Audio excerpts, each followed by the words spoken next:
you guys doing today? I'm Eric E.T. Todman, and this is the Case Study Series. And this is HL, aka Humberto Lopes. Humberto Lopes, the man with the master plan.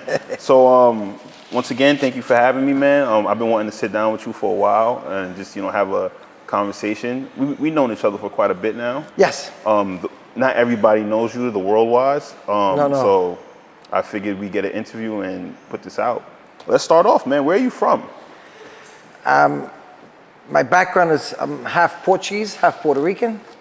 I'm born and raised in Red Hook, Brooklyn. Okay. One of the most hardest part of New York City to grow up in. One of the hardest and strongest, you're not supposed to make it out of there. Oh, yeah. So that neighborhood is basically known for, and back then in the 70s and the 80s, is either you're going to jail or you're going to die. It's one of the two. I'm not bad in the sense that I only have a high school diploma. I never went to college. I never went to trade school. I never went anywhere but high school. John Jay High School. That's all I went to.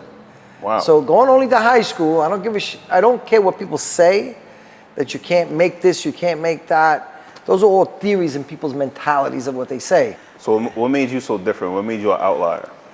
Success was when my father passed away, I promised myself I'm going to make him proud of me. Okay, so that was initially your drive. And my drive is that, and my drive was also to be successful. So what's success for you? Success for me is to be, how would I put it? Doing good for people too. Besides being wealthy and becoming wealth, and it's also giving back. So success to me will only be as much as I can give back. Nice. That's the way I look at it.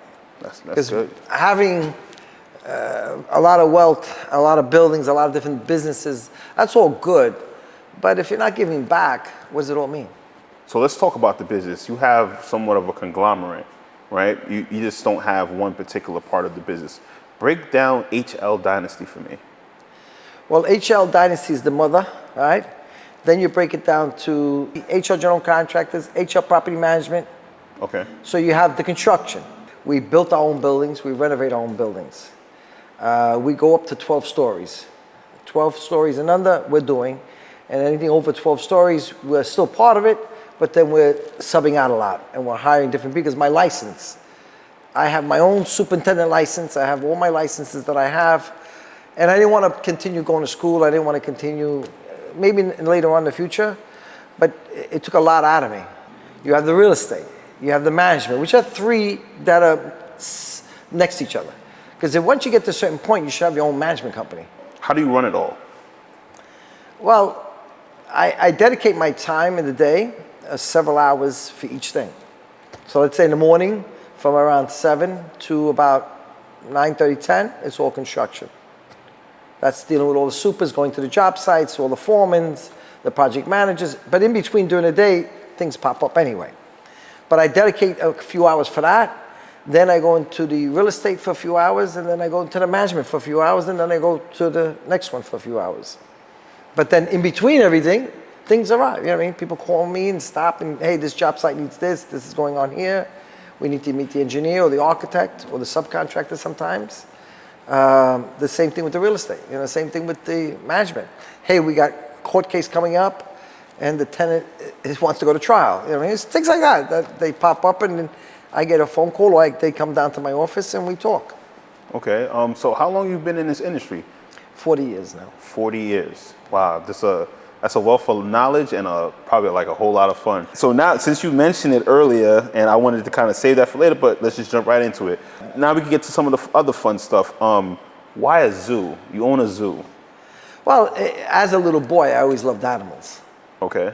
So you was always watch like National Geographic? Not really, just zoos and stuff like that, and going to the zoo, and then dealing a lot with Staten Island Zoo. I donate a lot. We have sections in that zoo that belong to me. My plaques on that wall that we rebuilt for them. Okay. And gave back to the community, to all the other young kids. Actually, in Staten Island Zoo, it's called the Critters Corner. Critters Corner. Yeah, that whole corner's mine. We rebuilt those buildings for them. Nice. And see, that's giving back. How many square footage is the zoo? My zoo? Yeah. It's close to 20 acres. What kind of animals do you have there? Well, right now we still in the process where we got 4 years in it already, I think it is. So Okay. over there you got kangaroos, lemurs, monkeys. You ever fought the kangaroo? Yeah, I fought the kangaroo. I got a video on it. Yeah, and I stopped it because I was going to lose that fight. I was going to lose that fight, so I didn't keep on going. When he started getting back on his tail, I knew already I was in trouble. But I had a stick with me to navigate him, that he can concentrate on the stick, that we can all leave. Actually, we were filming in the cage. Oh, that's dope. We were filming in his cage, domain. his domain, and he started. It was like something triggered him off, and that's what normally happens with animals. Okay. When you go into the enclosures and stuff, it could be a color, it could be a person, it could be a man. Anything can trigger sometimes them off, and but there's a variety of different. That's another thing that I started, and we're still continuing there. Okay. We're still making that better and better, and that's going to be an education program. Oh. Education program. We'll have the schools go there. Those animals are going to go into commercials, TV shows, movies. That's that line. That's where that's going. What animal do you hope to get that you don't have yet? Oh, there's quite a few of them. I'm just starting. I only got 4 years there. There's only about 100-something animals. So Only 100-something animals. yeah, it's a drop in the bucket. If you could get one animal right now, what would it be? The first animal? I'm not going to tell you a lion, a tiger. I'm not that guy. Those animals they're only special zoos should have those animals. They're very difficult to. Those animals, you're only looking at them. You know what I mean? So you don't want to be the next Tiger King? No. Those guys there marrying them. No, I'm good. I mean, I don't want to be with that. But to answer that question, I really don't have. Right now, I'm not thinking of what animal I would want to get. Because there's so many that we're getting. If you could compare yourself to an animal, what animal would it be? Lion. But you don't want one. It doesn't matter. I'm still strong. You're still strong. Okay, a lion. I'm still powerful. I'm mental in the sense that I can overthrow and overpower people. So that's what I am. A lion. I like that. I like that. I'm gonna jump around. How'd you make your first dollar? I was a kid. I was a teenager. Actually, if you're talking about going back all the way to the beginning, when my father passed away, I was about 9 years old. And there was a grocery store on Columbia Street where I lived. And I went there, and it was my brother-in-law's father's store. And it was a grocery store. And I started working there, stocking shelves, delivering the groceries in a little shopping wagon, getting a quarter or 15 cents as a tip. And in the snow and the rain, I learned a lot there. I learned business a lot there also. Stocking the shelves, marking them. The old-fashioned way. This is old-fashioned. You're talking about 1974. 1974. That's when 1975. 1975. You made your first dollar there. I made my first dollars there. That's dope. That's cool. That's when I started working there. I think I was getting $7 a week or $8, $10 a week, something like that. Wow, it was crazy. It seems so far away. It's so far away, but actually it feels like yesterday. 74 to 75, in October, November, that time, because my father passed away was in August. And then I started going there and started, hanging out. And before you know it, I started stocking shelves. Back then, it was a different life. Back then, it was, there was no, again, no social media. Remember, you're going back, there was not even a phone. They just started putting payphones outside. You know what I mean? Wow. It's not what, it's a whole different life. So if someone goes back and gets clips of the 70s, the 75, 74, you'll see exactly what I'm talking about. We'll make sure to edit that in post. Yeah, it's like you get clips of back then to see how it looked. There was no payphones really. There was very little. No, there was very little of anything. Very little anything. All right, so from the dollar to the million, what gave you your first $1 million? I never looked at that. I mean, in a sense, again, real estate was one. Construction for so many years. I stood in construction. So what's the? I became a handyman. Was construction the first thing that? The first thing I started. I actually had to wait until I was 18 years old. Sometime around the 80s. Sometime around in the 80s, the early 80s, when I became 18 years old, it was back in January. I incorporated HL General Contractors Inc. That was the beginning of the destiny. So what's around that time? A lot of 80s music is popular, certain songs are ringing off. What's the theme music for HL back then? There was none. There was none? It was just me. There was No, I'm saying there was no music that got you waking up in the morning. It wasn't no. Mike. It wasn't anything that like, because that's gonna segue into my next question. No. The music was there. Well, that was the beginning of rap. That was the beginning of hip hop. But that was all new. So not everybody was catching on to that. It was just a phase, and some people thought it would phase out and wait. And go like a wave. You know what I mean? And come back. Were you a rap guy? No, I didn't rap. I didn't sing. I didn't have that talent. So that goes into the next thing. I heard you're getting into music now. Yes. What made you want to get into music? Well, one, I have already an artist, and it's a gift, so that I have the ability to learn that business. I've been learning it now for the past 3 years or so. And you know what? That's going to be another venture of mine. It's already there. It's already growing and moving. I don't talk much about it because, sometimes some things are best left not said yet. Yeah, I like the term deeds, not words. Yeah. I'm more of an action guy. I don't really talk too much about something. If I do talk about it, it's because I already own it, or that it's so successful that no one can destroy it, no one can come after me for it, you know what I mean? Or try to pick at it. I got you.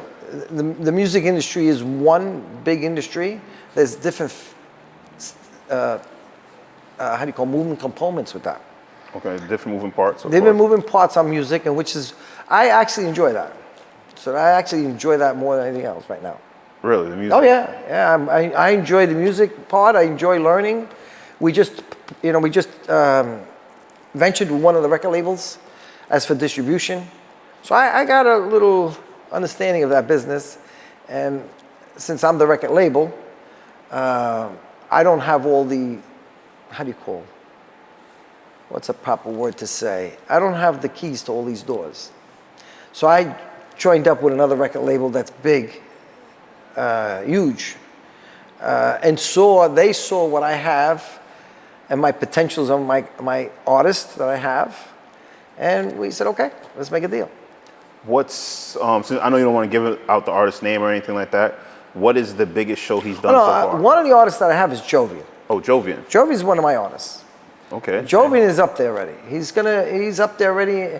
He played at the Barclay. He opened up. He's got a lot of shows that he's been doing. He's going to travel, so he was my beginning artist. Let's put it that way.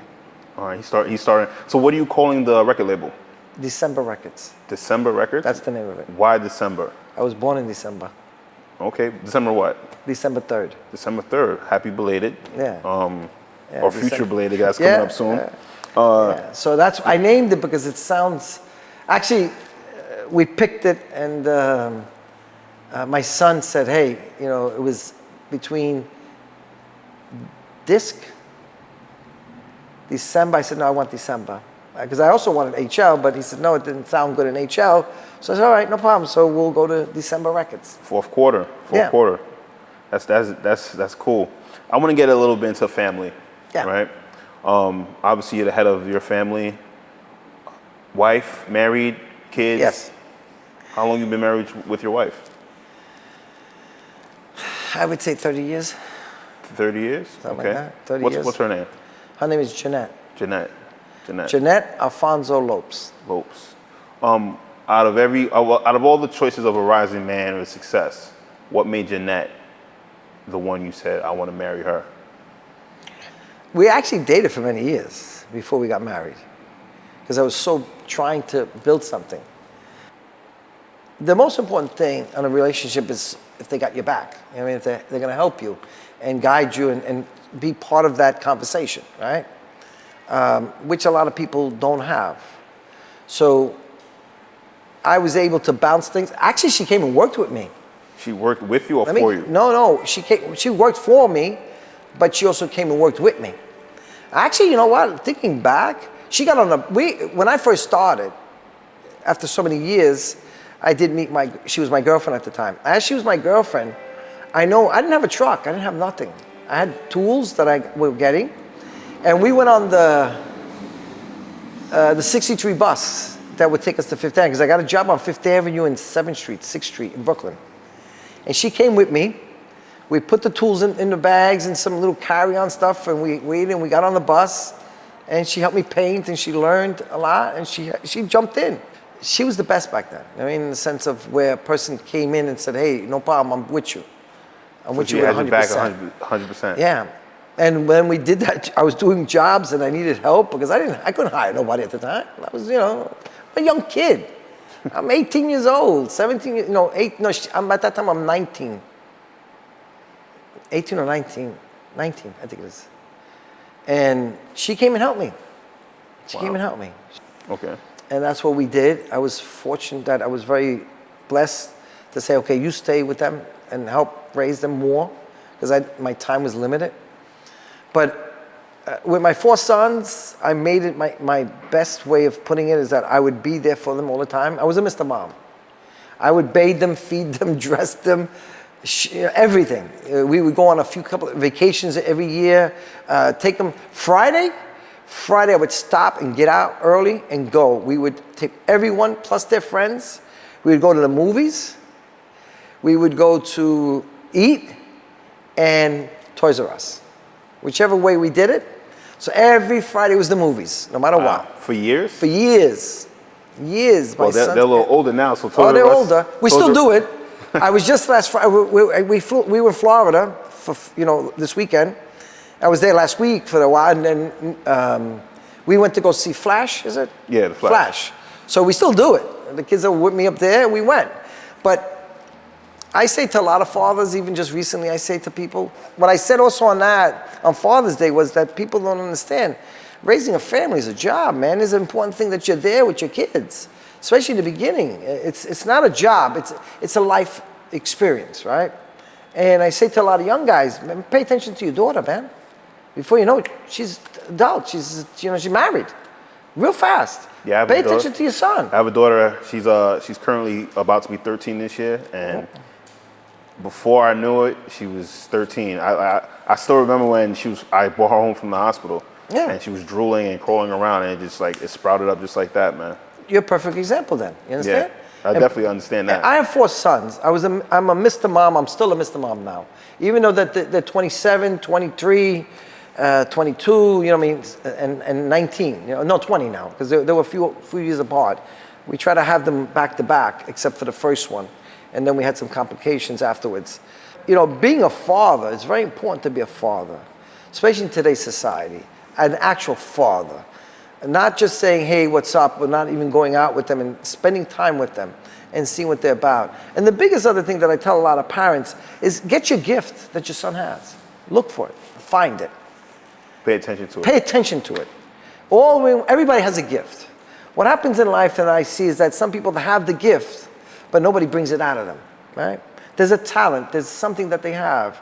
Maybe a drummer. If you have a little boy and he's 1, 2 years old and he's got 2 sticks in his hand, he's like, yo, dude, you're already seeing it. Pay attention. Buy the drumming kit. Buy the drummer. Buy it. Buy it. If you see him going something like this and he's playing with something, buy a guitar. Whatever it is, enhance it for them, right? If he's a basketball player, baseball player, football player, he's a writer, or he likes to read books. He likes math. There's something there. Push it out of them. Get it. I like that. Enhance it. Make them find it even more. You might have to put your foot in their ass. I don't care. And I say, that's what I used to do. You're going to do this? Okay, let's do it. But I never lived their life. They lived their own life. And that was the biggest thing that I did with my 4 sons. I gave them the ability to enhance what they already have, a gift. Okay. So which one of your sons is following in your footsteps, you think, the most? I would say right now, I have my son Miles that he just finished up. He graduated from college. I think he did his master's. Because I had 3 of them that graduated this year from college. Oh wow! Congratulations. So I was blessed. I was blessed that they all graduated because that bill was killing me. That bill was actually financially killing me. Got a little extra money now? I'm good with money, but still, it was financially killing me because they all went to, Ivy League. They went to decent sized schools. I mean, my 3rd son went to NYIT, and he had a GPA of 3.9, 3.10, huge. That they gave back money. That was a blessing. on his college tuition. The other ones got some type of a discount, but then the rest you had to pay. But when you have sons or daughters, that doesn't matter. It's very important that you spend time with them. It's very important that you follow through with things, right? Not just say yes and then you don't show up. Even if you're separated, you're divorced, all that don't matter. You still got to go to your daughter. You still got to go to your son. Those are just scapegoats. If you have a love and a bond, it don't matter what happens. All happened. You still go to them. 100%. You still go to them and spend the time that you can spend with them. But my kids, they'll always tell you, Daddy always was there. We went on vacation. We went to certain events. Everywhere I can get a ticket to do something, go a concert. My other son likes MMA. MMA, yeah. MMA, you know, fighting, UFC, things like UFC. We were going to go to Miami, but the tickets really were like $4,000 or $5,000. I said, that's a little. I'm cheap sometimes. I don't care. You know, that's $40,000 to go see that show and that fight. Even though you could afford it. It doesn't matter. I'm not gonna. I will not do that because it's just. I don't know. Maybe it's in me because of a hard life. You know what I mean? That I don't see it as. It's just another fight. So I said, let's just pay for it and watch it on TV at home. So which one of your sons surprises you with his talent? I had already an idea what they were doing. So I don't say they surprised me. No. I would say, because I saw the gift from a long time ago, you know, since they were kids. So they're all living their gift, though. They're living their dream, you know, what they're meant to be, to do. Except, well, the last one, he's still up in the air. He's the one that wants to go fight MMA. That one surprised me. So So I'll take that one. That one surprised me because I said to him, what do you want to do? You want to get punched in the face for a living? Yeah, I'm like, really? Well, you say you're a lion. You had cubs. One of them wants to be a lion for real. Yeah, and I told him, listen, I support you. You understand what you're going to do. Understand that sport that you're in and that fighting that you're in is 90% mental, 10% physical. He said, no. I said, yes. And people don't, and I don't care who will disagree with me. I don't care. That fight is 90% mental. Okay. 10% physical. Because as strong as you think you are, you're not watching what the guy's doing and his movements and stuff. It's a mental thing. It's a game of mental. Game of mental. Yeah, it's mental. Mental in the sense that I can psych you out and punch you in your freaking mouth real quick. You know what I'm saying? Or kick you in the face because you're looking at my foot the other way, and you know it's a game. Yeah. So he said it's okay. I want to challenge it. I want to do it. So he's the one that surprised me because I didn't expect that from him. So you mentioned hard times earlier growing in. I want to segue into that. What's something that you can't eat anymore because all it does is remind you of those hard times? No, I'll reverse that question. I eat a lot of different things now because I didn't have money back then to buy the food and to eat. I didn't have 35 cents to sometimes buy a cup of coffee. Wow. So, no, I will reverse your question to tell you, no, I go out now all the time. I go eat in different states where I'm at. I don't, where I'm traveling, we go eat. Thursday nights, Friday nights, Saturday nights, we go out to eat, in restaurants in different places with all my kids and everybody. I don't care. And that is where I couldn't afford back then. There was times I couldn't buy a cup of coffee. And it's hard to understand that, but it is when you don't have 2 nickels to rub them. There was an old saying, right? You ain't got a pot to piss in the window to throw it out of, because there was no money. So there was no unemployment back then, or no. I was still a kid, mind you. My father passed away when I was 9 years old. There's 7 of us. My father died that same year he was supposed to get a pension. So apparently in the longshoremen's, you were not eligible. Wow. So all you got was a widow pension check, which was $100, and then Social Security. But mind you, there's 7 of us. This is the 70s going into the 80s. Early 70s going to 80s. So no, there was nothing. Even when I was in business already, there was times I had no money. Plenty of times I had no money whatsoever. No money to do nothing. I had to watch. You know, it was a struggle beyond anyone's imagination. And now you just, if you want it, you buy it. Pretty much, but I'm also wise in what I do because I still have the feeling of what it was back then. I never lost that feeling of being poor. I'm humble. Okay. See, that's what keeps a lot of difference from me to a lot of other people. You know, when you're grounded to know that I was poor, right, and had nothing, to move up to have a lot, but still not lose that mentality of not having. If that makes any sense to anybody. Nah, it makes perfect sense. It makes perfect sense. Favorite watch? You're starting to collect watches now. Well, I see the Rolex on your arm. Well, yeah, this one has a story to it, because. But I'll come back to this. I've been buying watches for a long time. You know what I mean, but some of them are gifts, some of the stuff, but they're not crazy watches. You know, the Raymonds, Novatos I had, and the Rolex, right? But the Rolexes that I started buying were the vintage ones. Because again, I couldn't buy them in the 80s, in the 90s. You know, when I was 20-something years old, I couldn't afford that. So I went back to that period and I remembered those watches. And I bought some of them. I'm still buying them. Once they come across them, I'll buy the vintage watch. The vintage is because it's just for my own mentality. That back then, I have a green one. I have the President Gold with the diamonds and stuff. That was the hottest watch back then. And you know, back then they were whatever they were, $3,000, $4,000, $5,000, whatever the price was back then. Now they're more just to get the watch. Mind you, they're vintage. You're not finding it. So if you find it, whoever's got it, whatever they say, that's what they want. You can negotiate. But this is the blackface Rolex. This one I bought in the Bahamas.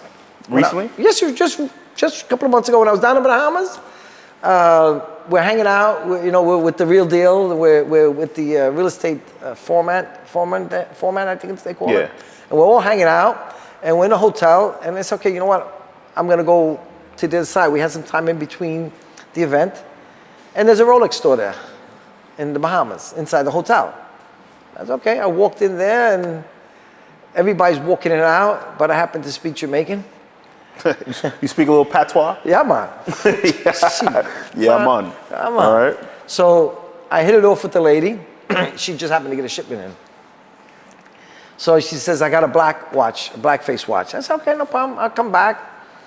And then in between that, that was the next day, when I came back to get to it and see there was another lady there, I said, hey, so-and-so said to me that she had the watch for me. She said, no, there's no watch here. That's all right, cool. That's all right, no problem. You know, I came back down. I said, listen, I understand, but I know there's a watch floating. You know, I didn't want to come off wrong to the lady because she's holding something that is supposed to be for me and not knowing it's me. You know what I mean? So, but what she did was she called a friend of hers to sell it to someone else. Oh. Not realizing that watch is really for, I was supposed to get that watch. So I spoke to her a little bit, and I said, listen, it's cool. But I know there's a watch floating around there. It's a blackface. It's so-and-so. It's so-and-this. And it's also from so-and-so. You know, I gave her the names and all that she can realize that I'm telling you the truth of who that belonged to. The person who she sold it to could not come and get it. The lady calls her back up and says, listen, that watch, I offered it to him. So 3 hours later, she picks up the phone. I'm in downtown Bahamas, hanging out. She calls me up. She says, Mr. Lopes, come down. I have the watch here. Rolex watches they're kind of getting scarce, man. After the pandemic, they're very hard to get. So you're a lucky man to get a Rolex watch. Yeah, I'm actually going to go back. There's a green face that I'm looking for. Fluted bezel or? Yeah. Or smooth? Smooth. Smooth? Yeah. You like the smooth? I like the fluted. Yeah, well, whatever it is. I mean, wherever this one, but I love this band. You know what I mean? Jubilee bracelets. Jubilee bracelets. I love this band. So they're supposed to have a dark green one. I love green. You love green? I noticed we're in your compound, your building's green. Yeah, the outside's green. All my buildings now in New York City, they're all going to turn green. So when somebody sees that building, they know automatically. They're going to know who owns that building. And in Florida, all the stuff that we have in Florida, in Hollywood, Hollandale, We've gotten the permits now to paint them blue. So so you're just playing. You're playing real life Monopoly right now. Yeah, everything in Florida. Green houses, blue houses, red houses. Yeah, yeah. Buildings. Buildings. Yeah, they're going to be all green. I got the big buildings in Red Hook. They're going to be green. So, segue into something. I've heard you say it before on other interviews, and I've heard you say it in person. You want a skyscraper. Yeah. Why a skyscraper? Well, why not? That's the way I look at it. Why not? Why not? Why should I not cheat myself in my goals and my success to not being able to buy that or make it or build it? The odds are it might be just cheaper to buy it built already. You know what I mean? But why not do that? Why not reach the sky? I encourage everyone to do it, right? So why should I cheat myself out of me getting something that is possible? There's nothing not possible in this world. I've always learned that. It's just who you talk to. So I have a little background in real estate as far as project management. I used to work for an elevator company. I used to do a title insurance. I dibble and dabble in some rooms. I know that to get a skyscraper is usually like a big pension fund or some type of hedge fund or something like that. I'm assuming, I know you don't like to speak on things that aren't done yet, but I'm assuming you're probably going to end up going that route or some type of route to get that. Yeah, that's not going to be your little local bank. Yeah. That's going to lend that money. It's going to be, you know, where we're growing, and as we're growing and developing, we're also hiring a lot of people. So there's a whole, how do you call it, levels of business and level of life, you know, I look at it. Yeah. So, you know, we reached a couple of levels now, higher than what we were before. Now, to get that skyscraper, and skyscrapers, depends who you talk to. You know, 50 stories, 55, 60 stories, they're mini skyscrapers, right? Which I'll still be satisfied with. I mean, even a mini skyscraper, I'll be satisfied with. But I'm not going to stop reaching my goals of what I want to be and who I want to be and what I want to do. Are you going to paint the skyscraper green? If they allow me. Remember, you're up high, so sometimes because of the wind, the storm, the strength, I mean, it's a different thing that they don't even get painted. There's no paint up there, really. Most of that's all steel and concrete. Okay. And claddings, that, you know, that, remember, it's wind. You gotta, you know, I forgot what the amount of wind that building has to retain, I mean, in strength. So if they're just putting it up, wouldn't it be ideal to just paint the materials before you put them up and use them? No, there's different rules. As you go higher, even when you go up to, you know, 30 stories, 40 stories, the windows are different. You don't have regular double pane window up there. It won't last. The velocity of the wind in a storm will crack all the windows and break everything. Wow. So every level you go up in construction, there's a different strength of material and glass and windows that you put up there. It's like in Florida, you know, they're all hurricane proof from the ground though. So I watch a lot of your videos and you always say the wow factor, right? What's the HL wow factor that he always has to put in every one of his buildings or his projects? Besides the color of the paint. Well, what do you notice is something that just brings out a project the most? Whether it be the bathroom, the flooring, the roof? I do a little bit of everything, right? Depending on the buildings. I also restore buildings, and I also put in the new buildings with some old stuff in it, right? So that's where the wow comes into, because you don't know what you're walking into. So the wow is, what the hell's this lobby? You know what I mean? What are we at? Even this office, right? Some people don't even understand the office. Yeah, which is crazy. It's we'll chop it up in a clip later on, but yeah, there's a chandelier here, this nice brick wall, yeah, the whole side right here. It's all glass. Glass. From the sidewalk to the roof is glass. Yeah, which is crazy, which is dope. Yeah, and then you got, I like light, you know, I like natural light, right? So a lot of these things that you look at, even my simple buildings or buildings that are located in different areas in different neighborhoods, you know, I restore them to what they are and where I can restore them to something different. So I try to make the best out of everything. I guess that's the way you can put it, you know. How many buildings do you own now, or properties?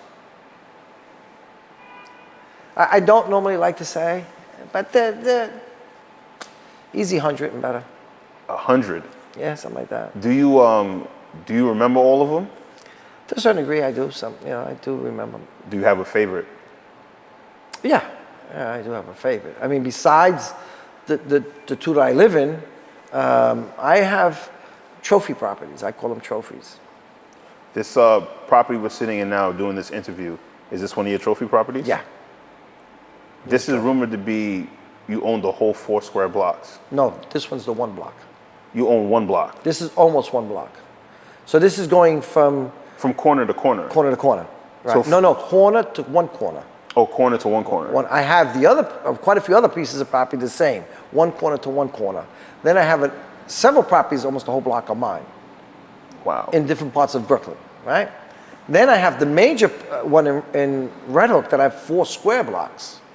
So you actually walk to one corner, across to the next corner, down the next corner, back over to the and back up. That's 4 square blocks. That's yours. That's mine. That Park Place, Broadway, that's yours. That's right. That's called a trophy property. Okay. Trophy property is basically something that you probably can never buy in your whole lifetime. Okay? That you're able to buy something like that. That was a God's gift was sent to me, right? So I bought that property 15, 18 years ago, maybe 20 years now, because time goes by. When you're able to buy that, there are not too many people that even the riches don't even own something like that. Someone was Googling and finding out for me, which I don't look into any of that stuff. I never look back at it in the sense of who has what. But I know what I have. You know what I mean? I know that what I have is 4 square blocks. So when you can walk to all these corners and come all around and own everything that's in there, that's a wow. That's definitely a wow. That's factor. a wow. How much was that deal for? And that since you said 18 years ago, and how much do you think that deal is? How much is that property worth now? Well, back then I think it was 10 million. I think it was plus another couple of million in construction. Remember, I bought it all vacant. Back then, when I bought it, Red Hook wasn't Red Hook. I developed Red Hook. I'm one that developed Red Hook. Let's put it that way. Okay. And when I took those buildings, I think there was a total of 10 buildings there, or 12, something like that, in there, plus the vacant lot, which now the vacant lot became the school. And then all the other buildings we restored and brought them all back to factories, warehouses, lofts. They were all different mixed use in the building. So restoring those buildings, it took millions of dollars. I had no, that was another deal that there was no money. You had to eat nothing. You had no nickels rubbed together after that deal? That deal there, let's put it this way. That deal there came on a time that the owner, Frank, passed away. Excuse me. And there was a secretary that worked for him, Lena, that was a dear friend of mine. I used to do a lot of work in construction for the gentleman. So all these buildings was himself, the one tenant, plus the business that he had. I think it used to be called Pal Salvage. And that business was the containers that were in certain neighborhoods that you would dump your clothing in, dump your shoes in it, you know what I mean, your used furniture, your used clothing and stuff, and then we go around and pick them up. And then, ship them to other countries and then take that money and then give it back to some of the organizations and stuff like that and run the place. So, make a long story short, when I bought that, he passed away. I was in Florida in one of the deals that were there. I was actually buying my first piece of property in Florida. Okay. Which was a condo on the beach of South Ocean Drive, but in Hollywood, next to the Diplomat. So I bought my first piece there in Florida there, because I also wanted a place first just for me to stay at and to start feeling the areas out as we continue to invest over there. So I get that phone call. I'm in closing there, signing that deal, buying it, right? And she says, hey, so-and-so passed away, which I didn't know about. And he said, if you're interested, Virginia's selling it. And they want you to come down to talk to them. Because I always told Frank I want to buy the place. And then as soon as that call came through, my heart fell. God bless Frank. Then the thing was that it was caught me in a moment that I had 2 pieces of property in Red Hook at the same time that I was developing already. I was renovating them.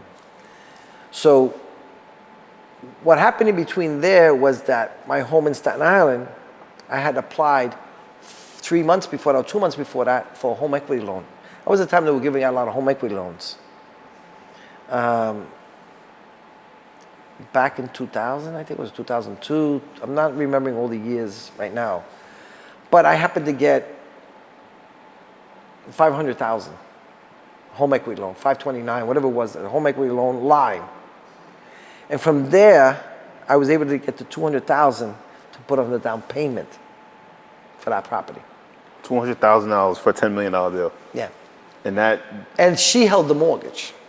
So was that, that's what they call seller finance? But wait a minute. Yeah, it was owner's financing. Owner's financing. But the 200,000 was only the deposit. That was just the deposit for the contract. The whole deposit was $1.6 million, $1.4 million. Where did you get the rest of the money from? Wow, it's a lot created to understand the deal and not let the deal die and not take no for an answer. So you ran around and just figured it out? I figured it out because I'm by myself. See, the thing that I've had in life is I've always been by myself a lot. There's not been too many people around me to help me. And that's the hard part. I mean, I help a lot now, a lot of other people, but there's still very little people that can help me. I'm at a level that there's not too many people around me that know what I'm doing. Okay. And that can go through and know how to even have that conversation with me, right? But going back to that part, so mind you, I got that loan approved. They gave me the 500,000, 520,000. I took 200,000 out of that real quick. And then that was at the same time I was doing the contract because it was back and forth doing the contract. Took that 200,000 and put it there. The owner was going to hold the financing. She was holding the financing of it, right? I then finished up the 2 buildings that I was building, renovating at the time on Pioneer Street in Van Brunt. I finished renovating those buildings and I stabilized them. At that time, the apartments were already getting rented out. It was about 9 apartments and 2 stores. So with that income that was coming in from that place, I remortgaged that property to another bank. When I remortgaged that property from that bank, I think they gave me $1.5 million. Wow. Back then. So I took that $1.5 million, whatever I took from there, I took $1.3 million, $4 million out of it and put it towards the finishing the contract. That whole contract to buy that was, I think, $1.5 million, somewhere around there. So basically, $1.5 million for a $10 million deal. Yep. Mortgage was probably like $30,000 a month, $40,000. $33,000. I was paying that. It was interest only. That was interest only. Interest only. So what was that? When you buy a house, that's called. No, that was interest only loan. The mortgage was placed on it interest only. So I still owed the principal. So whatever millions I owed her, I still owed it. Wow. So the interest was $33,000 a month, or $32,000 a month was to Virginia. And every month that check had to be there. But the blessing was that I was able to get the $200,000 to lock in the deal. So that's the first blessing. Yeah. That's a gift right there. So when I got that $200,000, I didn't want to soak up all of it, because you need to leave a little nest egg someplace, a little nesting on the back part. Yeah, just to pay for things. Pay for things, and God forbid something happens, you got someplace else to grab. $200,000 went from there to her for the signing of the contract. I say that a little loud, other people understand. I signed the contract and I gave a deposit of $200,000. Then I still had to come up with $1.3 million or $1.4 million.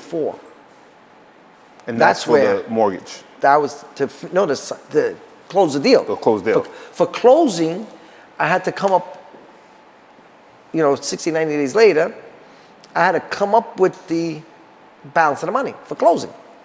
Wow. So the signing of the contract was $200,000, got that from the home equity loan. Then closing, I had to come up with another $1.2 million, $1.3 million. And that's how I got the deal from Red Hook. $10 million, which is now valued, what would you say? Last time I was told it was about 140 to 145 million. $145 million. That's just that piece. That's a blessing. That's a beautiful. Yeah. Why didn't you stop there? You just wanted more? Not that I wanted more. How do I say it? Some people don't have a clear mind of things, right? Why did Warren Buffett stop where he didn't stop, right? Why didn't Jeff Bezos stop where he stopped at, right? He didn't stop. They're going to the moon now. Why doesn't Tesla? Elon, right? My God, Elon. He bought Twitter just now, right? Now he's also going to the moon. So those questions are no good for me. I'm not stopping. You just want to see how far you can go. Well, no, God gave me the gift to keep on going. See, that's the thing. I'm blessed with my health. So my health is important to me. That's the biggest thing. And I'm blessed to keep on going forward, right? So, but when people think that, oh, that's greediness, or you're a fool. You know, there's people that are blessed in life to do things and to become people, right? And, you know, I look at those guys what do they not own? Think about it. Yeah, that's very true. You know, and no one realized what Warren Buffett, I want to meet the guy. I want to go meet him. I'm trying to get my people to see how I can have lunch with him and take him to McDonald's, because he's a simple guy like me. I've learned a lot from him to be simple and plain, right? And mind you, this is a $10,000 watch. It's not a big man. This is a poor man's watch in certain levels. Yeah, no, certain levels, yeah. This is a poor man's watch. So you bring that out, so some people might say, oh, wow, that's a big watch. No, depending on the level you're at, this is actually a poor man's watch. Wow. But I don't stop on certain things because there's no reason for me to stop. If God's given me the ability to keep on going, why should I listen to anybody? True. If God's given me more gifts for me to continue my journey, why would I listen to anybody to think that there's a problem with that? I don't run by no one. I don't listen to no one. Is that why you felt like you had to do your own business? You didn't want to answer to anybody? Oh, I wasn't going to answer. Yes, that's 100%. You know, doing my own business is something that I always stated. You know what I mean? I always stated that I wasn't good at listening too much to other people's to tell me what to do. Because I don't know what it was in my life that I had the knowledge of a lot of things more than the person was telling me. So the person's telling me something, I'm saying, no, that's wrong. I'm a little kid and I'm telling you, no, that's wrong. They really got upset with me.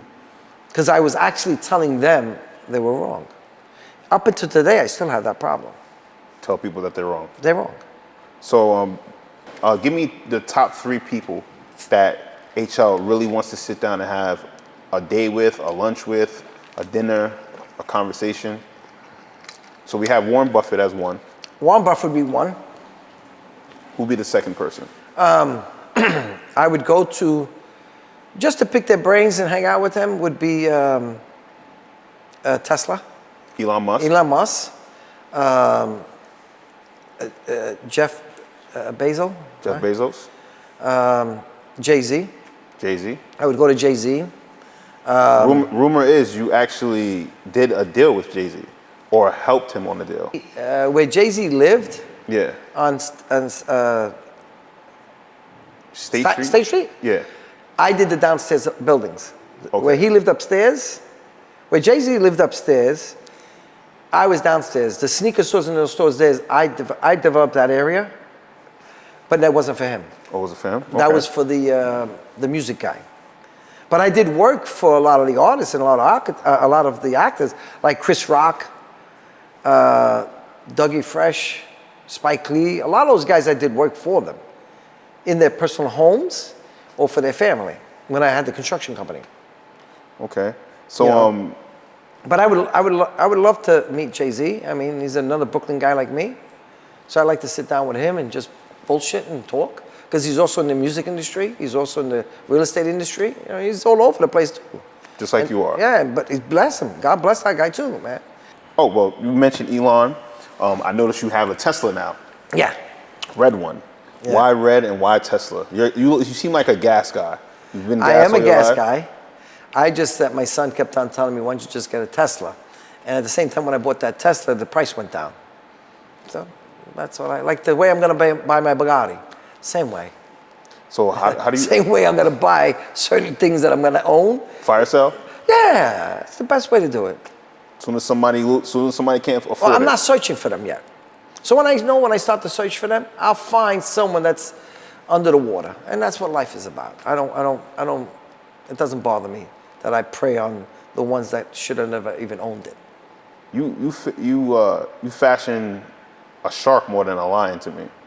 In different businesses, yes. More of a shark, okay. So in certain businesses, they'll call me the shark. I've said that myself. When you fall into the water, I'm the shark. Eat them up. That's simple as that. It doesn't bother me. This is part of business. It's part of business. I'm not gonna, sugarcoat anything. This is business. The same way these guys bought other companies, right? The same way Warren Buffett bought other companies, right? To fire sales, to whatever it is, to the companies having a hard time.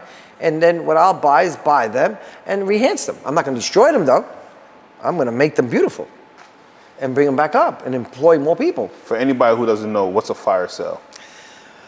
Fire sale is when the person is ready to lose everything. Lose the building, lose the car, lose whatever it is. In other words, in terminology today, is repo, they're gonna repossess your car because you can't pay for it anymore, right? The banks are gonna foreclose on you, which is coming. You're gonna have a lot of people who you think they're gonna give you a smile and think everything's okay. No, it's not okay. They're losing the building. They're losing the building. It's sad, but those are the sales that you're gonna be seeing coming up. Some of those sales that you'll see, the average person will not see the sale. Why? Why do you say that? Because it's not that way. It's not gonna be publicized. So you don't think that the system's fair all the way? It's never fair. Who says it's supposed to be fair? If anyone thinks it's fair, you better wake up. Because I'm gonna tell you right now, it's not fair. I've struggled to get into where I'm at in certain places because of the system. Because they think I'm not supposed to be there also. Being Portuguese and Puerto Rican doesn't give you any different. I don't go by race or religion or anything like that, but the system is not fair for you, right? It doesn't matter, but you will go get what you deserve and what you worked for. So a lot of stuff is not gonna be told because it's also embarrassment. To the system. Yeah, because in the sense of there's very wealthy people, right? Some of those wealthy people will not tell you they're going broke and ruin their credibility. They rather tell, and banks will not tell you that they're gonna be foreclosing on hundreds of buildings. They will not tell you that. Their stock will drop like shit. That's just life. So you pay attention to, I guess, the markers in the game, and then you go in the water, and whatever starts to go under, you just eat it up. Yeah. And then there's also, understand how this business goes. And some of these people will not understand it, but I'm going to be very true to a lot of things. I'm a very truthful person. One thing I don't do is to lie or to try to impress you with a lie. Because lies always show. If I tell you I own something, I might have missed it by a little bit or by a different date or so, but if I tell you I own it. Right? Because today's time is you can Google things, right? You 100%. can put an address and get an idea and say, who owns this building? It might not be my name. Lots of times people say that to me, oh, but you don't own that. Yeah, so who owns it? So-and-so corporation. So then and I got to educate the person again. I said, why don't you go Google who owns that? And then they find out it's you. It's still me. See, it is. But being fair to something, you must understand. Players are players. So if you're a player at a different level, banks already know who they're dealing with. So that's why people don't get the misunderstanding. So just to backtrack real quick, it's almost like the same example with the Rolex. Yeah. Right? You already had your person who wanted to sell it to you, and then somebody else came in and tried to stop that sell to give it to somebody else. That person couldn't get it because they were underwater at the time. They came right back to you. And But there was another 55 to 100 people that went in that store and didn't get it either. They were putting their names on the list. See where it's unfair? Yeah. It's not unfair. It's also, sometimes some people have the edge. They got the edge to things, right? What's the edge? The edge is meaning relationships and people that they can relate to. So when I went in that store, humble. That person, that salesperson is me. So I made her feel that she was a part of me, right? So they get to like me. I just went into another store in Miami in the, district? Sometimes I can't remember anything. But just that guy that we met over there, matter of fact, it was Monday I met him. Just to give you an example, right? We're talking about fair and unfair, or what it is. Maybe 1,000 people went in that store, and 1,000 people didn't get to watch. But you got And it. if you go to Rolex watches, some of these places, right? Yeah. They'll tell you, put your name on that list. But there's certain people that walk in that store, and if that watch happened to come in, you're getting the watch. It's fairness to a certain degree. But here's what I will tell you that you can understand that what I had said. If the bank knows your worth, am I saying that right? The wealth of you and what you're worth, the net worth, and what's yours. You see, meaning they know already what you make every month, more or less. They know that you're gonna have no problem taking over the building. They'll give it to the person they know that they will not fail. And that is in the business. So in other words, if you're doing, and no disrespect to nobody, but if you got a 2-family, you got a bunch of 2-family, 3-families, ain't nobody gonna give you a 20-family. The bank ain't calling you up and tell, hey, you wanna buy this 20-family? The odds are they won't. They'll go to a guy that's got 3-4 of them. And present him with the deal. The deal. Why? Because they rather give it to him because they know that he's going to do everything right, he's going to get it done, and they're going to get their money. They'll just transfer everything over to him. It's less stress for the bank. True. So that's why I say that sometimes it's not fair. And you have to prove yourself to a lot of other people to make sure that you're capable of handling that. It's almost getting contracts from the city. You think the city's going to tell you, go build this school, and you got 5 construction workers? No, not at all. Not at all. Right. So I want to segue into something since you said that. Gurus. Now it's the age of gurus. People giving real estate advice everywhere. How do you feel about that? Sad sometimes because it makes me upset where some people think that they can read a book or then go to a freaking like a YouTube channel and absorb the information and then go out and be the philosopher, be the guy that thinks he's got all these deals or how to make a deal. I mean, I'm looking at certain things in certain people. I'm sorry. I see some people that just I'm trying not to curse anymore. You know what I mean? It's curse. My channel. But he can curse. No, I don't want to curse because also I have to clean up my channel. I see that I'm not getting the ratings that I should be getting in my channels. I'm not getting the views that I should be getting because I know Instagram. I'm not Guy V that can curse whatever he wants to say and nobody will ever do nothing because he's got 16 million followers, which is another good guy. I admire Gary V. Gary Vee's a great guy in today's market. He's more of a how would you call him? But he's another great guy that I don't. He actually did something and made a joke out of me. Oh, really? Yeah. We'll get to that in a minute. But let me go back to the question you said to me was the gurus. What do you call them? The gurus, the real estate gurus. Yeah. Some of those guys, I just want to strangle the shit out of them. It's like, what are you saying? What are you talking about? You know what I mean? Are we still good? Yeah. Oh, the battery's dying out. No. Okay. Some of those guys, I think there might be 1 or 2 or 3 guys that I would say, okay, that you can probably listen. Let's say there's 35 of them. I'm going to give you an example. Okay. Out of the 35, you got a handful of maybe 7 that know what to say and what they're doing or have done it. I'll bring up a name, Grant Cardone. He's okay. Grant Cardone, I have nothing against him. Grant Cardone, I contradicted one of the things that he said about not buying your own home, which I understood what he was trying to say, but that a lot of people can misinterpret that. And I said, no, that's wrong. Buy your own home. Robert Kiyosaki, Rich Dad, Poor Dad. He also says not to buy your own home.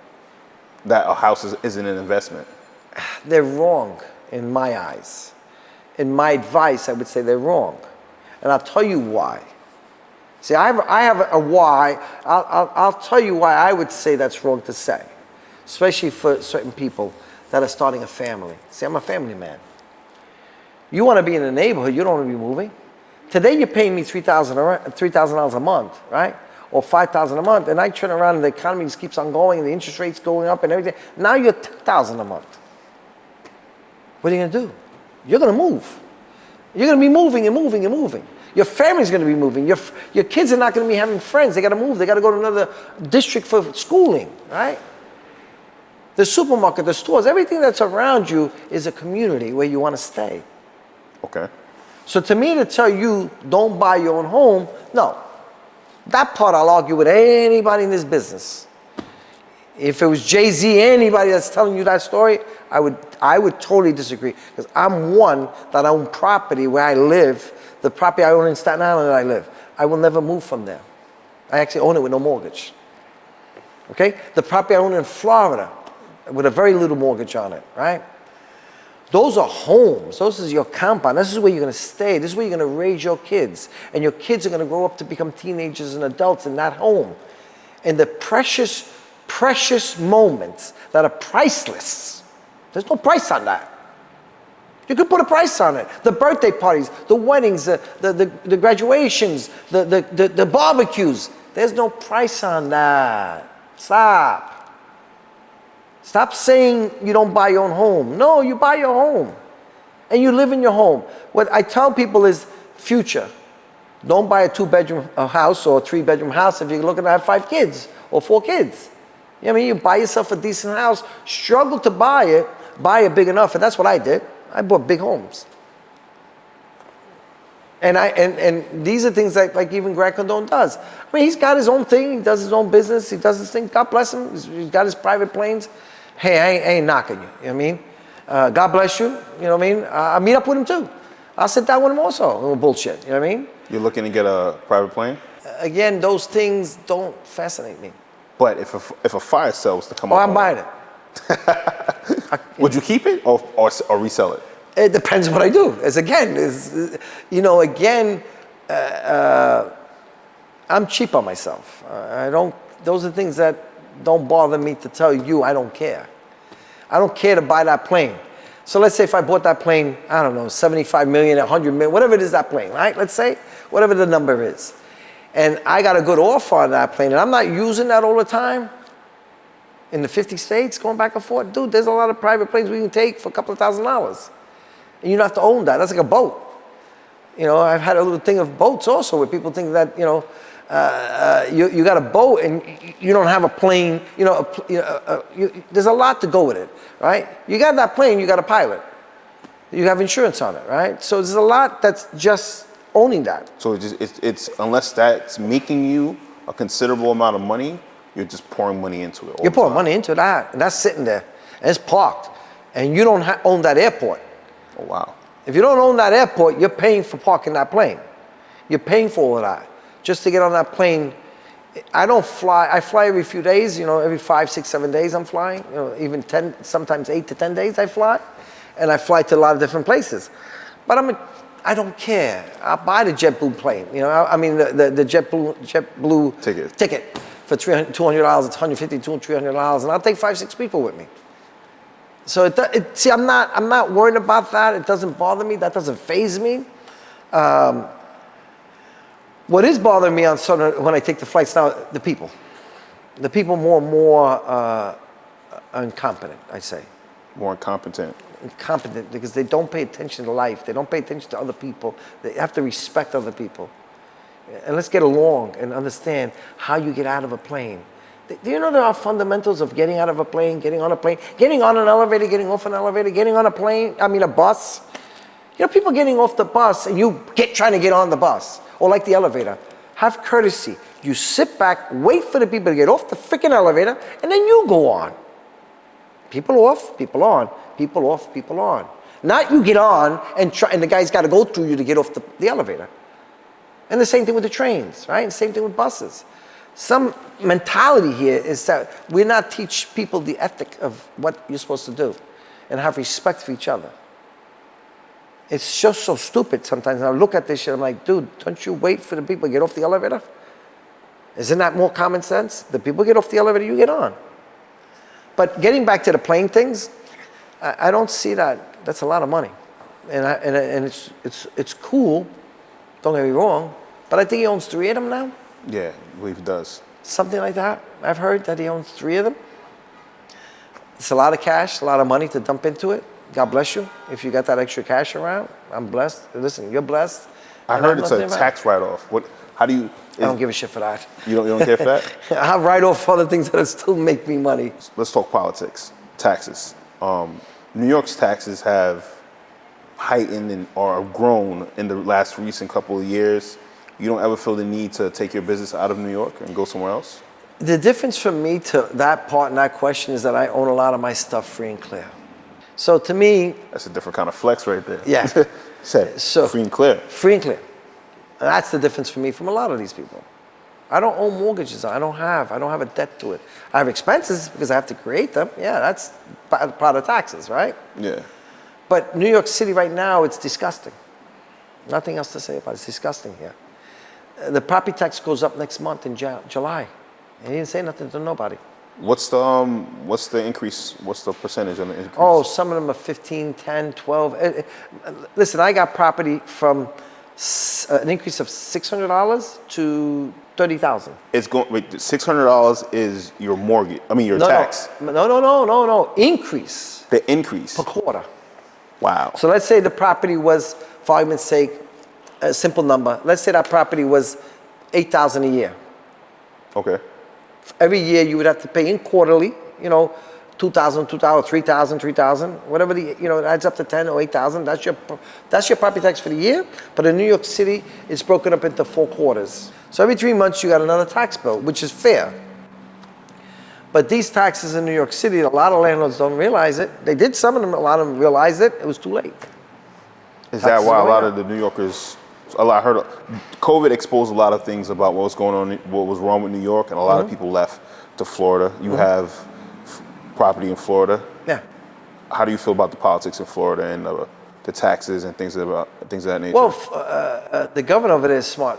He made a deal. So he made a deal for everyone that came in the door that were bringing something to him. So I don't know how it increased. I think it was, at that time, it was growing at 10,000 every 3 days or 4 days, moving there. 10,000 people a week. Wow. Something crazy. More than that. I don't remember the numbers. But he started giving abatements, tax abatements for businesses. That's why downtown Miami is crazy right now. It's crazy because the abatements and the deals that they got and the construction and the financing and everything that they did to enhance Florida, they did it. I tip my hat to his way of doing things. I tip my hat. He opened up that door the right way to benefit. There are some neighborhoods that went up too much in a sense and hurted people that should not have gotten hurt. The older Floridians that are there. So you have places, Davie, you have some certain neighbors that should have not went up that price in rent. They're paying $2,500, $2,000, $2,500 is a lot of money. So you did hurt some people.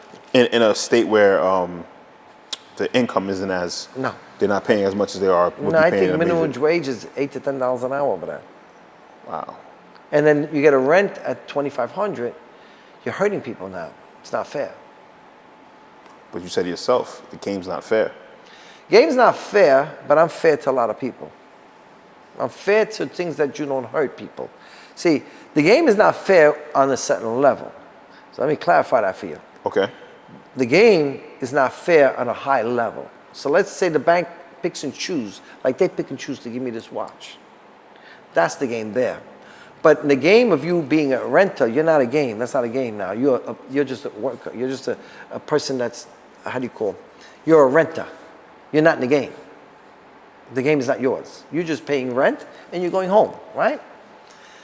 When I say the game is not fair to a certain degree to a lot of people, I'm talking about the people in the game of real estate, buying big buildings and buying real estate.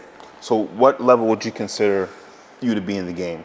Is it that first property you get in the game, or do you consider it to be like several properties in, you're in the game? No, but you got to have quite a few pieces of property to be in the game. To be in the game that I'm in, no, you better have a minimum of 50 pieces or so when you get, to be part of this game. 50 pieces? Or you better have 50 pieces in underneath your belt, or 40 pieces to be a part of this game.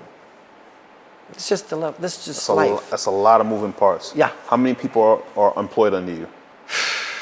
Let's put it this way, we're looking for 35 more people. What was that? 35 more people have to be hired before December. 35 more people. It's a different level, so you have to hire the people that you need. There's quite a few people that I need to hire. Even with this, well, they say we're in a recession now, but we're going into recession, yeah. It's going to be worse. Yeah. Right? It's going to get really, really bad. Yeah. You're still looking to hire people and put them on payroll. Yeah. Because the game is not fair. So the game, I played it for years. So this is typically when... I've been in 3 of them. You've been in 3 recessions. Yeah. Is this when your fire sales start to happen for you? So imagine the fire sale is happening and I don't have the staff for that. So let's say the building is coming up and there's, it's a 100-unit building, right? And you're adding it to my portfolio, I still need staff. I need staffing. I need more staff to handle what's coming. So I'm getting ahead of the how do you say, the down part. So which is more important, the money to pay the people or the people that you need for the recession? Or do you consider like money to be like soldiers for you that work for you? That like how do you look at money? How do you look at currency? What do you figure about that? What I keep. Whatever you keep. That's the currency I look at. Not what I owe it. So if I look at currency, for me, is what am I keeping? What do I have to be able to keep on growing? And then you split that up into obviously expenses. No. Okay. Understand what I'm saying. What I keep, not the gross, is the net. All right, so you have HL makes $200. Right. $100 goes to expenses. That $100 that's left, you figure out how to grow that. That's right. That's how I do it. So at $100, I'll know where to put it that can make me 200, 300, 400, 500. So I only look at the money. So when you're looking at for employees, right, there are different employees that we need. That's because that business is going to grow and is growing. So I don't wait to hire these people when the fire, it's like you getting, how can I put it in the best way? You're going to go buy water and your supplies that you need, but the storm's here already. And everything's closed. Too late. Too late. So I'm not waiting for the storm to come. See, I got the news already that the storm is coming, right? Everybody knows that there is something that's going to be coming, right? So I tell a lot of people, be prepared. Even myself, I'm preparing myself. Even like when the interest rates started going up, right? When the interest rates were already at 3.25%, 4%, and they were starting to go up, I went out, and that's when I just started my channel. I started telling people, hey, go remortgage properties, even if you have to pay the penalty. I did. One of my penalties fees was $50,000, $60,000. I said, okay, keep it. It was $65,000 a month mortgage payment. I ain't stupid. So I even lowered my payment, and I remortgaged, and I locked it in for the next 5 years. And that was 2 years ago. Wow. So I got 3 more years at my interest rate at 4.25%, 4.5%. Interest rates are currently at what, 7? 7, 8. 7, 8? 7s, some of them are 7, some of them are 6. Construction, I'm paying 8, 8.25%. That's good. That's good. That's not good. It's interest only. Yeah. So it's great that I'm still able, I can get the loans. All right, so I want to go into something else, right? You only are allowed to use one word to describe what the first thing that comes to mind when I say something, right? So I got to hold my tongue then. I got to watch what I say. All right, so we'll start off. NYC. Needs help, and I want to help it. Pizza. Delicious. Legacy. I will build it. Recession. It's coming. Maybe to a certain point. Wife. I will still keep her. Children. I will keep them, and I love them. I wish I had more. Regret. None. Failure. Failure? I've had some. Wow. Life. Fake. Faith? Yes. Faith in believing something? Right? No, fake, like not real. Oh, too many people. Empire. Building it. Record label. It's here. Properties. I'm still gonna keep on buying. Heroes. Heroes. Batman. I'm Batman.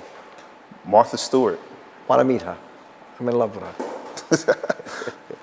I want to meet her because of the zoo. And her as a person.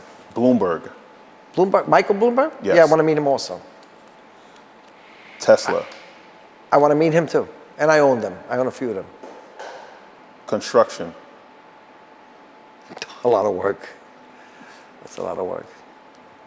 Redo. Redo. Like, what would I redo? Some of the deals that I had. If I could redo them, I would redo them. Deal. Deal, I continue to make them. Mortgage. Try not to have them. I get rid of most of mine. Zoo. Hard work. Hard work. Because that's a zoo is not for everyone, and a zoo is a little slight mistake, and the animal dies. Grandchildren. They'll be coming. Not now. That now you want them to hold off on it? Yeah, I would prefer them hold up. I want them to be established. I want them to have a little bit more strength within themselves. A couple of my sons, I want them to be a little bit stronger and have time for the kids when they come. That's my biggest concern with them. Now that you have a channel, fame. It's growing. Well, here's the good thing that I've seen, and I laughed at. I travel a lot lately. You know, I've been traveling for a while, and I'm on a plane coming back. I think it was Bahamas. Coming back from the Bahamas, I think it was, and the guy was on a plane, and also from Florida, and the guy's looking at me, you know, as I was on the airport, and just kept on looking at me. But I don't. None of that stuff bothers me. The Brooklyn stare down doesn't come out of you? Doesn't. I'm watching him already, and oh, you already watching. You already. I'm already watching, and I'm already watching whoever's there, and that's you know, the beauty is that it doesn't bother me. So the guy's looking at his phone, and he's looking at me. He's looking at the phone, but he doesn't approach me. Then afterwards, he approaches me because he actually sat on a different aisle, and that side in front of me. He said, "This is you, right?" And he was like happy to even talk to me. I says, "Yeah, that's me. You're HL, right?" He says, "Yeah, that's me." And you just chit chat for a little bit, you know what I mean, and help them out, you know, for a little chit chat. But I don't. None of that troubles me. None of that will make me any different than who I am. I've always remembered. Well, you know what? It feels good in a way, but I won't let that get to my head. Okay. See, I'm always going to be humble. I'm always going to be able to relate to everyone. That's why I've been so good at what I do, and that's why it's been so good. God's been so good to me. I go to projects and go sit down. I go play dominoes with people. Everybody knows who I am. Doesn't matter what I am and who I am and how wealthy I am. I don't lose touch of life, of who I and where I came from. Samurai. Samurai. That's what do you call Japanese Swordsman. Swordman. It's cool to watch because it doesn't. My son loves all that stuff. Boxing.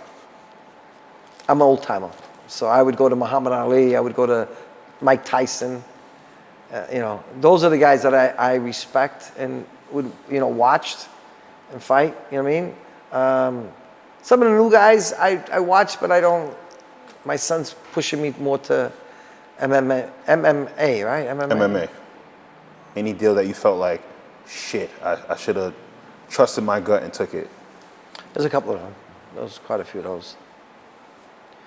There was quite a few of those, but also that sometimes I was in the beginning too, because in the beginning I'm young to these things. I was learning a lot. I bought my first piece of property. I think it was 19, 20 years old. Wow. That's my first piece I bought. And what kind of property was it? I had bought a warehouse, 2 warehouses down in Red Hook. And then after that, the third piece of property was a 2-family house, a wooden frame that I bought. that I had to rip out and build it back up. Again, the deals were creative where it was owner finance. So most of your deals that In the beginning, owner finance. owner finance. That God gave me the gift that I was able to have that owner trust what I was saying, trust who I was. Remember, I'm 19, 20 years old buying my first piece of property. Most people don't do that now. It's unheard of, right? Where did you learn that deal from? Where did you learn the concept of that deal? Because it's so common now that... It's common because I taught it a lot. Oh, excuse me. It says common because I taught it a lot. I taught a lot. Taught a lot of people the deals, how to make them, and how to be creative with them. Mind you, I'm doing that when I was 19 years old. So, you're teaching people, obviously through social media, your interactions, your interviews. When you see them, you might give them a little free game. Is that where it's staying, or do you plan on having some type of class? No, I'm gonna get the classes going. I'm also gonna but mind you, I'm not gonna say free, because I'm not free. I'm not gonna mislead nobody. Your years of pain is gonna cost. Oh, if I'm gonna save you 3 years, 5 years, and I'm gonna make you $1 million, you ain't getting that for free. Why would I give that for free? That's my knowledge is not for free. There's certain things I'll help out, right? I'm not being a fool, but then, what I see a lot of people, let me buy you a cup of coffee. You're not buying me a cup of coffee. It's okay to say it, but I'm not gonna go get a cup of coffee. And then I save you 3 years of your life. At the same time, I cut a deal for you and your deal, and you make another $1 million or $2 million, and you're gonna buy me a cup of coffee? I consider that a slap on my face, right? Since you've done so many deals, that's not a great deal. A cup of coffee for $1 million? No, it's not. You're gonna pay for my services like everyone else gets paid. I'm not a schmuck.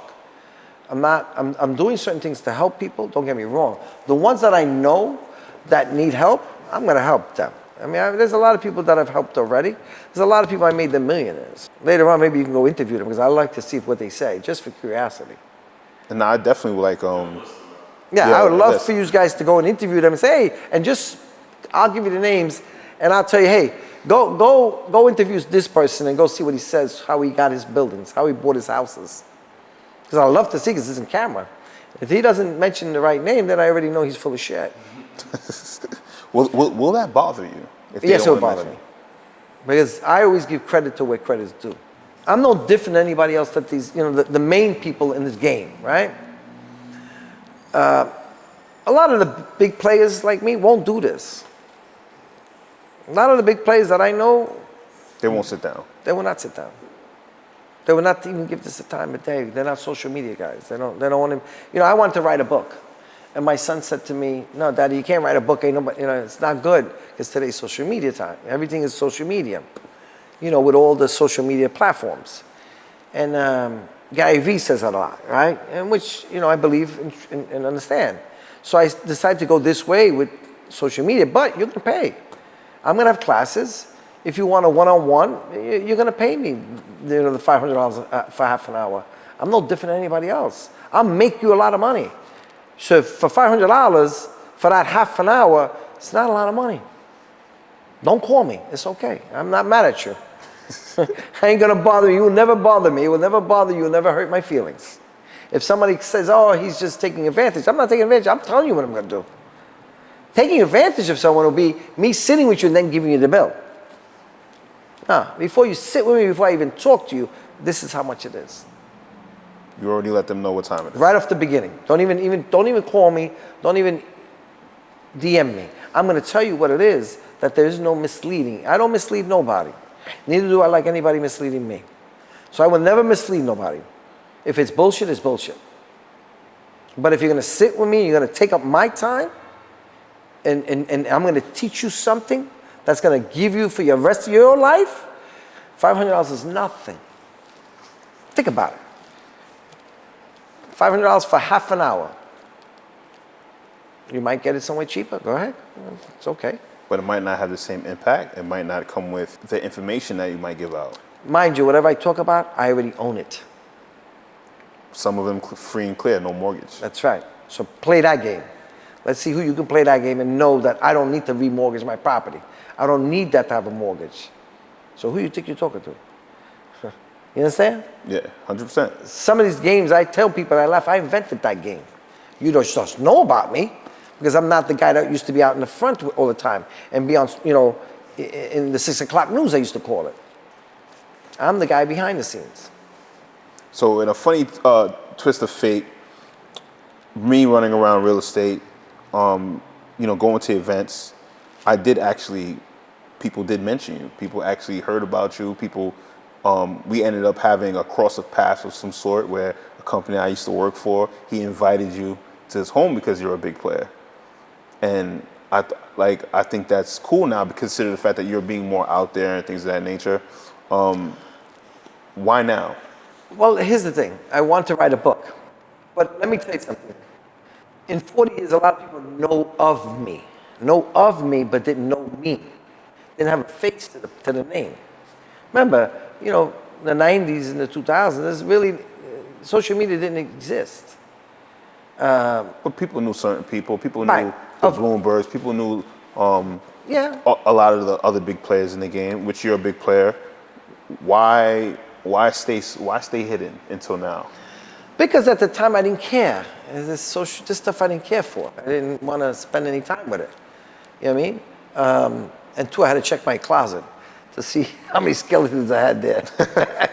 Okay. But no, just joking around. But to me was that also time. It's time that takes to sit down and have these interviews. It's time to take down and do my videos and walk around and tell people. Remember, I'm different. I have from the small guy that didn't even buy, who's looking to buy a home, I have videos on, to the bigger guys. And then the other videos that are coming out, right? That have been filmed and we still have to, my guys are gonna post it and put it on YouTube and stuff. I'm still gaining followers. I'm learning this stuff, right? Your followers, your subscribers, right? I mean, YouTube, Instagram, TikTok, Twitter, right? All these social platforms. And whatever comes next, you'll jump on that as well. I'll jump on that too. But in that sense, here's the thing. You don't have to follow me, right? You don't have to do anything. You can go follow that jerk that's been telling you about his, $3 million car and his private jet flying in, which is all rented, and you're gonna get fascinated. See, that's the problem. People get fascinated with the lies. So when a real guy comes, I'm not, to them it's like, is he for real? Is that really how you do that? Is that the way you're supposed to do it? You see these guys in social media. You get the LLC, and once you get the LLC, you get the bank account. Once you get the bank account, then you go to the bank and you get a loan. It don't go like that. You get a loan for what? With no with the LLC, you still have to provide proof of income and a balance sheet statement. Sure. And that, P&L. What is the bank lending you money on? Your LLC? What does your LLC own? What is it? What product do you have? What type of goods do you have? What inventory you have? So all that's all lies. So if I come around and tell you, no, you can't do it that way, then I sound like the bad guy. Meanwhile, 3 guys out there will tell you that lying, that you're supposed to, you do it like this, you do it like this, and then the government's got money for you, and you go apply for this government money and this government, and you get all that money for free. What fantasy world are you living in? It's not reality. It's all fantasies. But the problem with the social media is that's where everybody gets hooked on. They get hooked on that fantasy. And that, wow, saying, oh, the guy knows. You go check his background. He don't own nothing. He just read that in one of the books he read or YouTube. So all that stuff there. Do you read? Do I read? Yeah. I read certain things that I'm interested in. And then that's it. I'm briefed all the time. Most of the time you're briefed. I'm briefed, yeah. So you get like a quick summary of, all right, this is what it is. All right, this is what's going on here. This is what's going on here. This is what we're doing here. But I'm not what I own and not what I'm doing. That's mine. I mean, that's where we're going. But in the sense of reading a book, yeah, I don't have time. I'm reading certain books now just on law and real estate, certain other things that I want to do. And maybe I'm going for another license that I'm thinking of getting. I got a pocket of licenses, man. That's the difference for me too. What's your favorite license? My gun license. You heard it here first. It's the gun license. It's your favorite. No, I have my broker's real estate license, corporate broker. Corporate broker. I have my construction license, Okay. my superintendent license. I have my zoo licenses for owning the zoos and stuff. Let's backtrack. I've never heard that until now. Corporate broker. Yeah. I thought a broker was a broker. No. There's a corporate broker that's a corporate, where it's a different type of broker. There are different levels of brokers too in different states and stuff. So I have a corporation. So my thing is, I'm not your guy selling little one family homes and stuff like that, or your luxury penthouse apartments. You know what I mean? We're not that type of firm. We don't do much of that. But you tell me what shopping center you want, or you tell me what large business you want. That's the stuff that we have a lot. You know what I mean? A lot of commercial, a lot of residential. But there's a lot of real estate brokers out there that will sell the 1 family to 3 family stuff, which is God bless them. But that's for them. And there's a lot of them that sell the co-op and condos. But I'm not, my license is for all of that. I have a license for a lot of different things. All right, so we're gonna wrap up. Let's just give me your final thoughts on the last 2 questions. If somebody's starting out and they want to start off, what's the first thing they should do? What's the first 3 steps they should take and say, hey, you know what? I want to get into real estate. I want to own a property like HL's telling me to do. What's the first 3 steps I should take? Well, if you're going to own a property, yes. One is you're going to do your business, because it is a business. You're going to do your LLC. You're going to have your bank account. You're going to introduce yourself to the bank, because that's the biggest things that people don't do, is go to the bank that you want to do business with, meaning Chase, meaning Valley Bank. I mean, I'm going to name some banks I do business with, right? Your Chase, your Valley Bank, Valley National Bank, Banco Popular. These people are all good people to me. All these banks do a lot of business with me. So get a relationship going. That's the biggest thing none of them do. And yes, you heard it here first. You go start getting a relationship with a bank, because that bankers, they're the ones that now watch you grow and also lend you money and give you mortgages and stuff like that. But you need to start getting relationships. So for someone new is, one, don't jump around. Look at the neighborhood you want to be in. I always tell people to try to stay in the neighborhood you're in a couple of miles either way. You know what I'm saying? So let's say you're in Sunset, for argument's sake, neighborhood. So you look in Sunset, look in Bay Ridge, look in Benson, look in the area around there of that side where you're at, and invest there. Relationship with banks, and relationship with real estate agents. Because you're not going to find most of the time the property yourself. Most of the time you're going to find it through an agent. You know what I mean? Some agents have exclusives and stuff, where people come and they have that sale, where I say sometimes it's not fair, where the agents will know that house is for sale because the father passed away or the wife is getting divorced and stuff like that, and they won't say it, but they'll hint to you that, hey, there's a fire sale going on. And then looking at buildings. I've been teaching people, I have a lot of videos of my own that I've been showing people what to look at on a wooden frame, a brick building, and that's what you should be looking at. And then you know what? Then the rest is up to you. You better have the guts inside just to follow through and do it. So we have LLCs starting off and building your relationship with the bank, building your relationship with the real estate agents, and then 3, having the guts to do it. Yeah, at the end, no matter what I do for you, if you don't have, I call it the balls and the courage, nothing's going to push you. Brass balls. Yeah. All right, last question. Obviously, you're not going to live forever. No. And I know that. Your legacy, and have you prepared for the time of, when HL is no longer here? Yeah. So you have a will, you have a place. I have a trust. A trust. I got a mausoleum being built. A mausoleum. Yeah. An actual like Mausoleum building, yeah. If you don't mind, how much that cost you? The building's probably close to about $1 million, and maybe less than $1 million that's going to cost me to build. We're back and forth on that, and the land was about another $430,000. So $1.4 million. Yeah, something like that. And that's where I'll be laying in. Will your children be buried there? Everybody.